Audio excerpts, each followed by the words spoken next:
다빈치가 그리고 파블로 피카소가 훔친 작품, 진품이 아니라 가품이다 라는 설이 있을 정도로, 아니 우리나라 그림도 일본에 많이 걸려있는데, 다빈치가 동성애자였으며 모나리자의 가격은 약 10조 원에 달할 것이라고 전문가... 안녕하세요, 열정상상입니다. 이번 시간에는 세계에서 가장 유명한 미술작품에 대해서 한번 이야기를 해보고자 하는데요. 누구나 보고 들어봤을 법한 작품, 바로 모나리자에 대한 이야기를 해보고자 합니다. 미술에 전혀 관심이 없는 사람이라고 하더라도 이 모나리자 하면은 어떤 작품이고 어떻게 생겼는지 알고 있는데요. 그만큼 오늘날 다양한 패러디 작품들이 존재하고 있고, 또한 다양한 모조품들과 각종 루머와 의혹들이 제기되고 있는 작품이죠. 심지어 현재 루브르 박물관에 걸려있는 모나리자도 진품이 아니라 가품이다 라는 설이 있을 정도로 오늘날 아주 미스테리한 작품이죠. 제가 오늘 이 모나리자에 대한 이야기들과 유명해진 이유, 그리고 도난 사건과 이러한 다양한 의혹과 가설들에 대해서 한번 이야기를 해보고자 합니다. 네, 잘 따라와주세요. 모나리자를 그리는 화가도 유명하죠? 네, 레오나르도 디카프리오가 아니라 레오나르도 다빈치입니다. 다빈치는 1452년 이탈리아에서 태어났는데요. 여기서 다빈치는 단순히 그림만 잘 그리는 화가가 아니었어요. 다방면에서 뛰어난 세계의 천재였습니다. 그림이면 그림, 조각, 문학, 군사전략, 건축, 음악, 공예 등 다방면에서 모두 뛰어난 천재였다고 하는데요. 이러한 다빈치는 자신이 태어난 이탈리아에서 주로 활동하였으며 모나리자 역시 1503년경에 그리기 시작하여서 약 4년 동안 그린 그림이라고 알려져 있습니다. 그러다가 다빈치는 죽기 3년 전, 즉 64살에 이르러서 프랑스로 가게 되고 프랑스에서 사망하게 됩니다. 아니, 이탈리아 사람이라면서 웬 프랑스 사망? 이게 아주 중요한데, 이 이유 덕분에 모나리자가 오늘날까지 프랑스 루브르 박물관에 걸려있는 이유이기도 하죠. 한번 살펴보도록 할게요. 당시 다빈치는 이탈리아에서 유명하긴 했지만 그렇게까지 큰 대접을 받지 못하였어요. 그냥 평범하였습니다. 그런데 당시 프랑스의 왕 프랑스와 1세가 다빈치의 재능을 알아본 거죠. 세계의 천재 예술가라고. 그래서 프랑스와 1세는 다빈치에게 제안을 합니다. 프랑스에 와서 지내는 게 어떻겠냐고요.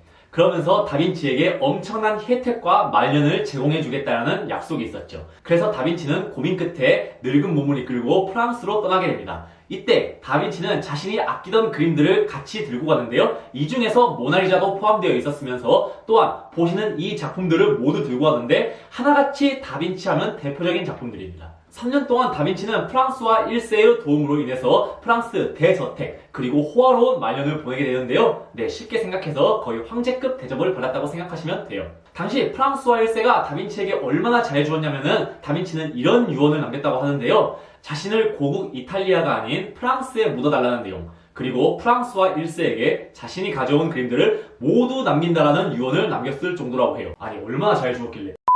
이로 인해 모나리자를 포함한 다빈치의 유명한 작품들이 모두 프랑스에 소장하게 된 이유이기도 합니다. 이탈리아 입장에서는 굉장히 열받는 일이겠지만 프랑스 입장에서는 큰 횡재죠? 역시 사람은 착하게 살면서도 남을 도와주는 게 좋다라는 게 아닐까 하는 생각이 드는 일화였습니다. 모나리자를 사진상으로 많이 봤을 거예요. 하지만 실물로 본 사람은 많이 드문데요. 실물로 모나리자를 보면 이런 느낌입니다. 생각보다 굉장히 작죠? 모나리자는 가로 53cm, 세로 77cm에 불과한 작은 그림인데요. 이 작은 그림을 하루에 2만 명이 넘는 관람객이 보러 오고, 또한 이 모나리자를 보기 위해서 하루에 평균 2시간 이상의 줄을 서야 한다고 하네요. 또한 루브르에 있는 그림들 중에서 유일하게 방탄 유리로 둘러싸인 그림이며 별도의 경비원까지 배치되어 있을 정도로 보안에 매우 철저한 그림이라고 합니다. 이렇게 유명한 모나리자가 처음부터 유명했을까요? 아닙니다. 100년 전까지만 하더라도 모나리자는 루브르에 걸려있는 평범한 그림들처럼 똑같았는데요. 하지만 어느 한 사건을 계기로 모나리자는 엄청나게 유명해집니다. 한번 살펴보도록 할게요. 모나리자는 한 도난 사건으로 인해서 유명해지게 됩니다. 1911년 6월 11일 모나리자가 어느 날 감쪽같이 사라집니다. 1910년이면은 당시에는 신문이 유행하던 시기였어요. 자, 여러분, 신문에 일면하면 보통 어떤 사건을 다루죠? 가장 유명하고 이슈가 되는 사건을 큼직하게 보도를 하잖아요. 당시 모나리자의 도난 사건이 이러했습니다. 프랑스의 유명한 신문사들이 경쟁하듯이 앞다투어서 모나리자의 도난 사건을 일면에 실었어요. 이렇게 되자 유럽은 물론 바다 건너 미국에까지 모나리자의 도난 사건에 대해서 소문이 퍼지기 시작하였고요. 또한 일반 서민들부터 시작해서 높은 귀족들까지 모나리자 그림이 어떻게 생겼고 도난당했는지에 대한 것을 모두가 다 알게 된 거예요. 아이러니하게도 사라지자 유명한 작품이 된 거예요. 또 여기서 대박인 게 모나리자를 훔친 용의자가 지목이 되었어요. 누군지 아시나요? 바로 현대 미술의 거장 파블로 피카소였는데요. 당시 피카소가 루브르 박물관에서 작품을 훔쳐 팔았던 사람에게 조각 작품을 구매한 적이 있었기 때문이에요. 이래서 착하고 정직하게 살아야 돼. 물론 피카소는 증거 불충분으로 풀려나게 됩니다. 하지만 이 사건 하나만으로도 신문사에는 파급력이 어마무시했어요. 왜냐면 당시 피카소는 엄청난 인기와 명예를 이루고 있었거든요. 그런데 신문 1면에 이렇게 보도가 된 거예요. 레오나르도 다빈치가 그리고 파블로 피카소가 훔친 작품. 이렇게 신문에 쓰였는데 어느 누가 관심을 안 가질까요? 아까 말했듯이 일반 서민부터 귀족까지 모두 모나리자에 관심이 쏠리게 되고 그럼에도 불구하고 모나리자는 돌아오지 않았습니다. 자, 그런데 2년 뒤에야 모나리자의 작품과 그리고 범인이 잡히게 됩니다. 범인은 루브르 박물관에서 일하고 있던 이탈리아인 빈센초 페루자였는데요. 페루자는 자신의 고국 이탈리아 화랑에 모나리자를 몰래 팔려다가 검거되었다고 합니다. 당시 검거되면서 페루자는 이런 말을 하였다고 하는데요. 프랑스에 있는 모나리자를 조국 이탈리아로 되돌려 놓으려고 했을 뿐이다 라고 말했습니다. 아까 말했듯이 다빈치는 이탈리아 사람이라고 했잖아요. 그런데 프랑스에 걸려있으니까 이탈리아 사람들 입장에서는 굉장히 기분이 나쁜 거죠. 그래서 프랑스에 있는 모나리자를 이탈리아로 옮겨 놓으려고 하다가 실패한 계기죠. 하지만 그로 인해서 페루자는 당시 이탈리아로 돌아가서 영웅 대접을 받게 됩니다. 아니, 우리나라 그림도 일본에 많이 걸려있는데. 뭐 어찌되었든 모나리자는 다시 프랑스 루브르 박물관에 전시가 되게 됩니다. 다빈치가 공식적으로 프랑스와 1세에게 남겼어요. 그러다 보니 모나리자는 프랑스가 소유하는 것이 정당하죠. 모나리자의 모델은 당시 피렌체에서도 부호를 이루고 있던 프란체스코 델 지오콘다의 부인 리자라고 알려져 있습니다. 여기서 모나 리자란 아름다운 나의 리자라는 뜻이라고 알려져 있습니다. 여기서 다빈치는 이 모나리자의 모델 리자에게 사랑에 빠졌다는 설이 있는데요. 아까 모나리자를 그리는데 4년이 걸렸다고 했죠? 자, 초상화 하나 그리는데 4년? 뭔가 오래 걸리지 않았나요? 자, 이 말은 다빈치가 리자를 매일매일 보고 싶어 하기 때문에 일부러 그림을 늦게 그렸다. 그래서 4년이나 걸렸다 라는 설이 돌고 있습니다. 또한 다빈치는 죽기 직전까지도 모나리자를 옆에 두었고 살아생전에도 항상 소중히 다루었다고 합니다. 이 뜻은 다빈치가 리자를 매일매일 보고 싶어서이기 때문이겠죠? 그래서 다빈치가 리자를 사랑한 게 아니냐라는 설이 있습니다. 그런데 일각에서는 이 모나리자의 모델을 다빈치의 자화상이다라는 설도 있습니다. 뭐? 다빈치가 여자였냐고? 모나리자를 자세히 살펴볼게요. 어떻게 보면 여성인데 뭔가 남성적인 느낌도 있어요. 즉 이렇게 오묘한 중성적인 성격이 있기 때문에 이런 가설도 내려지고 있습니다. 또 이런 가설도 있는데요. 다빈치가 동성애자였으며 모나리자의 모델은 다빈치의 남성제자 살라이다 라는 설도 있습니다. 왜 이런 이야기가 내려주냐면요. 다빈치의 세례 요한이라는 이 작품의 모델이 그의 제자 살라이로 알려져 있습니다. 그런데 보시면 이 세례 요한의 얼굴과 모나리자의 얼굴을 비교해보세요. 굉장히 흡사하죠? 네, 그렇기 때문에 모나리자의 모델이 살라이이고 다빈치는 살라이를 사랑하였다. 이런 설도 전해져 내려오고 있습니다.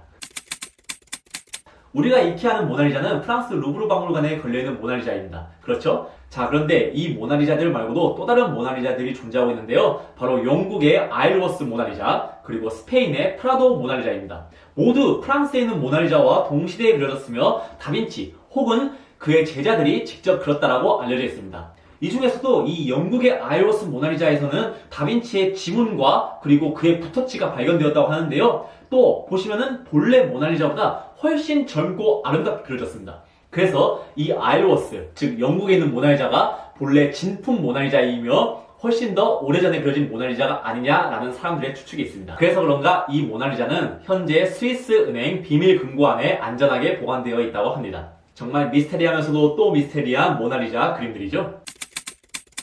모나리자 눈썹이 없는 이유에도 여러가지 가설이 있는데요. 먼저 모나리자 그림은 미완성이다라는 설이 있습니다. 다빈치가 아까 4년 동안 그렸다고 했잖아요. 그러면서 리자를 매일 보고 싶어 했고요. 즉 그만큼 천천히 그리면서 일부러 미완성으로 남긴 게 아니냐라는 가설이 있습니다.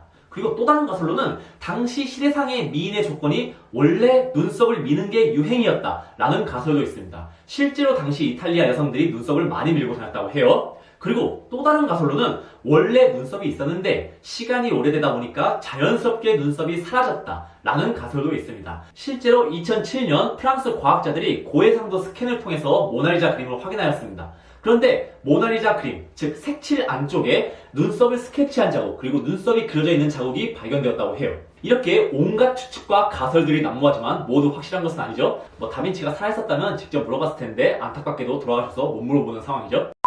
이런 미스테리들이 있기 때문에 모나리자가 오늘날까지 이렇게 유명하고 또한 사람들에게 사랑과 관심을 받게 된 작품이 아닐까 하는 생각이 듭니다. 모나리자 그림의 가격은 얼마일까요? 네, 참고로 모나리자 그림은 팔지 않습니다. 프랑스 국보이기 때문이죠. 아무리 많은 돈을 줘도 프랑스에서 팔지 않을 거예요. 그런데 전문가들 의견으로는 모나리자 작품의 순수 가격은 약 8억 7천만 달러, 하나로 1조 1천억 원부터 시작될 거라고 예상하고 있습니다. 이것만 해도 비싸죠? 자, 그런데 이거는 모나리자 작품의 그냥 작품 순수 가치고요. 이 모나리자로 인해서 벌어들이는 경제적 가치까지 더해진다면요, 얼마일까요? 아까도 말했지만 프랑스 루브르 박물관에는 매년 1,000만 명의 관람객이 온다고 합니다. 이 관람객들 대부분이 이 모나리자를 보러 오는 거고요. 그렇기 때문에 경제적 가치까지 합해진 모나리자의 가격은 약 40조 원에 달할 것이라고 전문가들과 그리고 프랑스 정부에서 공식적으로 밝힌 내용이 있습니다. 미쳤네.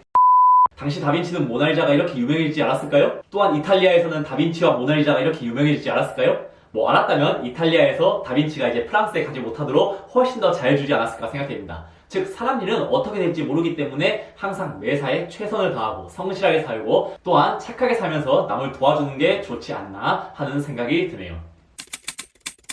끝으로 다빈치는 이런 명언들을 남겼는데요. 위대한 업적은 위대한 꿈으로부터 시작된다. 좋은 예술가는 모방하는 것이 아니라 자신의 스타일을 만들어간다. 성공의 비결은 주어진 것을 최대한 활용하는 것이다. 이렇게 꿈을 포기하지 않고 자신의 스타일대로 그리고 누구보다 열정을 가지고 그림을 그리고 다양한 분야에서 업적을 남겼기 때문에 다빈치가 오늘날까지 유명해지고 또한 그의 작품들이 살아 숨쉬는 영원히 빛나는 작품이 탄생하지 않았나 하는 생각이 듭니다. 네, 오늘 제가 준비한 영상은 여기까지이고요. 다음 시간에도 더 좋은 영상으로 찾아가도록 하겠습니다. 네, 감사합니다.